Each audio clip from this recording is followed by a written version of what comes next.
ಎಲ್ಲ ಬಿಡ್ತೀನಿ ಹತ್ತಾರಲ್ರಿ, ಶೀಘ್ರದಲ್ಲೇ ಬಿಡ್ತೀನಿ ಹತ್ತಾರ. ಏನು ಬಿಡಲ್ಲ ಅವರು ಹಂಗೆ ಹೇಳ್ತಾರೆ. ಕೋಚಿಂಗ್ ಸೆಂಟರ್ ಅವ್ರಕ್ಕಿಂತ ಉಪಕಾರ ಹಚ್ಚಿ ಕೋಚಿಂಗ್ ಸೆಂಟರ್ದವ್ರು ಹೇಳ್ತಾರೆ.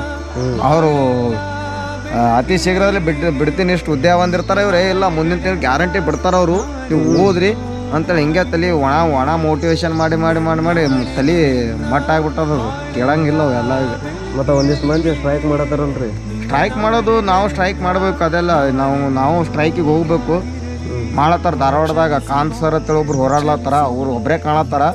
ಅವ್ರೊಬ್ಬರೇ ಬಳಕೆರಿ ಯಾವುದು ದೊಡ್ಡ ಕೋಚಿಂಗ್ ಸೆಂಟರ್ದವ್ರು ಯಾರು ಬರ್ಲಾಗ್ಯಾರ ಮುಂದೆ. ಯಾರು ಸುಮ್ಮ ಅಷ್ಟೇ ಅವ್ರ ರೊಕ್ಕ ಕಿಶ ತುಂಬತಲ್ಲ ಮುಗೀತವ್ರದ್ದು. ಅಷ್ಟೇ.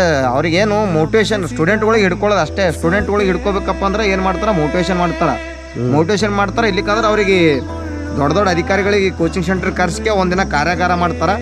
ಅವರು ಹಿಂಗೆ ಅಷ್ಟು ಕಷ್ಟಪಟ್ಟು ಓದಿನಿ, ಇಷ್ಟು ಕಷ್ಟಪಟ್ಟು ಓದಿನಿ ಅಂತೇಳಿ ಅವ್ರು ಹೇಳ್ತಾರ. ಅವ್ರು ಹೌದಲ್ಲಪ್ಪ, ಅವ್ರಿಗೆ ಅಷ್ಟು ಕಷ್ಟ ಇತ್ತು, ಅವ್ರು ನೋಡಿ ನಾವು ಓದ್ಬೇಕಂತೇಳಿ ಅವ್ರದ್ದು ಮೋಟಿವೇಶನ್ ನೋಡಿಕೆ ನಾವು ಓದ್ಬೇಕನ್ನಿಸ್ತದ. ಹಿಂಗೆ ಮತ್ತೆ 2-3 ತಿಂಗಳು ಜೋಗ್ತಾರೆ ಕೋಚಿಂಗ್ ಸೆಂಟರ್ದವರು. ಮತ್ತು ಹುಡುಗರಿಗೆ ಬೋರ್ ಆಲತ್ತು, ಮತ್ತು ಸ್ಟೂಡೆಂಟ್ಗಳು ಅಡ್ಮಿಷನ್ ಕಮ್ಮಿ ಆಲತ್ತದ್ದು, ಮತ್ತು ಏನಾರ ಪ್ರೀ ಟೆಸ್ಟ ಅದು ಟೆಸ್ಟ, ಫಸ್ಟ್ ಬಂದವ್ರಿಗೆ ಆದ್ಯತೆ, ಸೆಕೆಂಡ್ ಬಂದವ್ರಿಗೆ ಆದ್ಯತೆ ಅಂತೇಳಿ ಅವ್ರು ಮತ್ತೆ ಒಳ್ಳೆ ಒಣ ಉದ್ರಿ ಮೋಟಿವೇಶನ್ ಹೇಳ್ತಾರೆ. ಮತ್ತು ಹಿಂಗೆ ಅವ್ರು ತಳ್ಳತ್ತಾರ. ಅದಕ್ಕೆ ಯಾವ ಕೋಚಿಂಗ್ ಸೆಂಟರ್ಗಳು ಬಂದಿಲ್ಲಪ್ಪ ಈ ಸಲ. ಬರೀ ಕಾಂತ್ ಸರ್ ಅಂತೇಳಿ ಒಬ್ಬರು ಧಾರವಾಡದಾಗ ಹೋರಾಡ್ಲತ್ತಾರ ಅಷ್ಟೇ ಕಾಣ್ತದ. ಅಂದ್ರೆ ಎಲ್ಲ ವಿದ್ಯಾರ್ಥಿಗಳ ಪರವಾಗಿ ಅವರು ಹೋರಾಡ್ಲತ್ತಾರ. ಅವ್ರಿಗೆ ಸುದಕ್ಕೆ ದಬ್ಬಾಳಿಕೆ ಮಾಡಿ ಪೊಲೀಸರು ಒಳಗೆ ಹಾಕ್ಲತ್ತಾರ. ಅಂಥದ್ದು ಕರಮಿದ್ರು